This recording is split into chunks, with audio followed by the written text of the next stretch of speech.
বাচ্চার জন্য সেভিং করবেন কখন এবং কিভাবে।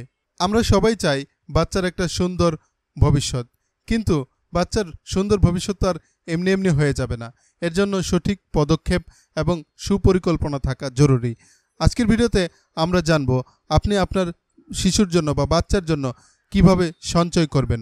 পাশাপাশি এটাও বলে দেব যে কিভাবে শুরু করলে আপনি চমৎকার একটা সিস্টেম দাঁড় করাতে পারবেন, যাতে করে আপনার বাচ্চার ভবিষ্যৎ সুনিশ্চিত হয়। প্রথমে আসি কবে শুরু করবেন। অভিজ্ঞতার পরামর্শ হচ্ছে যখন বাচ্চার জন্ম হবে, জন্মের পরপরই বাচ্চার জন্য সেভিং শুরু করে দিন। কারণ তখন আপনি ছোট ছোট অ্যামাউন্ট দিয়ে শুরু করলেও সময়ের সাথে সাথে সেটা একটা বড় অ্যামাউন্টে পরিণত হতে পারে। দেখুন, আপনি যদি 500 টাকা করে দৈনিক জমান, তাহলে বছর শেষে আপনি বাচ্চার জন্য 6,000 টাকা জমাতে পারবেন এবং 10 বছর পরে সেই টাকা হবে 60,000 টাকা। তাহলে ছোট্ট ছোট্ট পরিসরে জমালেও কিন্তু একটা সময় শেষে বিশাল অ্যামাউন্টের টাকা হয়। যদি আপনি এটার পরিমাণটা আরেকটু বাড়িয়ে দিতে পারেন, তাহলে সঞ্চয়ের পরিমাণ আরও বেড়ে যাবে।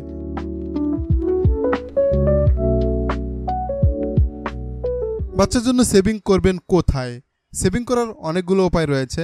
একদম সোজাসাপটা কিছু উপায় বলে দিচ্ছি, এত কঠিন করে ভাবার কিছু নাই। প্রথমেই বাচ্চার নামে ব্যাংকে একটি সেভিং অ্যাকাউন্ট খুলে নিন। শুরু করতে পারেন একটা ডিপিএস, যেটা সবচেয়ে ডিসিপ্লিনেড ওয়ে।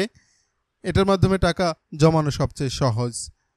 এছাড়া আপনি যদি চান যে আপনার বাচ্চা ছোটোবেলা থেকে টাকা জমানো শিখুক, তাহলে আপনি তাকে একটা মাটির ব্যাংক কিনে দিতে পারেন, অথবা এই ধরনের টাকা জমানোর যে ব্যাংকগুলো রয়েছে যে কোনো একটা কিনে দিতে পারেন। তাহলে ছোটোবেলা থেকেই তার টাকা জমানোর অভ্যাস তৈরি হবে। আবার অনেকেই আছে বিকাশ, নগদে ডিপিএস অ্যাকাউন্ট খুলে সেখানেও টাকা জমাতে পারে। তো সেটাও আপনি চাইলে করতে পারেন। ডিজিটাল এই যুগে বর্তমানে এটা কিন্তু ব্যাপক জনপ্রিয়তা পাচ্ছে।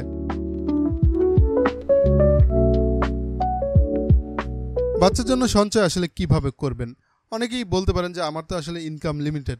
আসলে ইনকাম আপনার যতই লিমিটেড হোক, সেই লিমিটেড ইনকাম থেকে যদি আপনি মাত্র 5% অথবা 10% প্রতি মাসে জমান, তাহলেও কিন্তু একটা বড় অ্যামাউন্টের টাকা আপনি একটা নির্দিষ্ট সময় পরে জমাতে পারেন। 5% 10%-এর পাশাপাশি বাচ্চার জন্মদিনে অথবা বিভিন্ন ঈদ পর্বণে বিভিন্ন সময় বাচ্চা সালামি পায় বা উপহার পায়, সেই টাকাগুলোও তাকে জমানো শেখান। খরচ তো অনেক থাকবে। বাচ্চা যখন বড় হয়ে যাবে তখন তাকে ভালো স্কুলে পড়াতে হবে বা এ ধরনের অনেক চাপ থাকে। সেই সময় যেন এ ধরনের চাপ সৃষ্টি না হয়, সেজন্য এখন থেকে সঞ্চয় করা শুরু করুন। সঞ্চয় করার ক্ষেত্রে আমরা কিছু কমন ভুল করে ফেলি। যেমন অনেকেই শুরু করি করতে করতে আর শুরু করা হয়ে ওঠে না। অনেক দিন চলে যায় কিন্তু এটা শুরু করা হয়ে ওঠে না। আবার দেখা যায় শুরু করার পর কিছুদিন পর টাকা তুলে ফেলি বা খরচ করে ফেলি। এটা কিন্তু ঠিক নয়।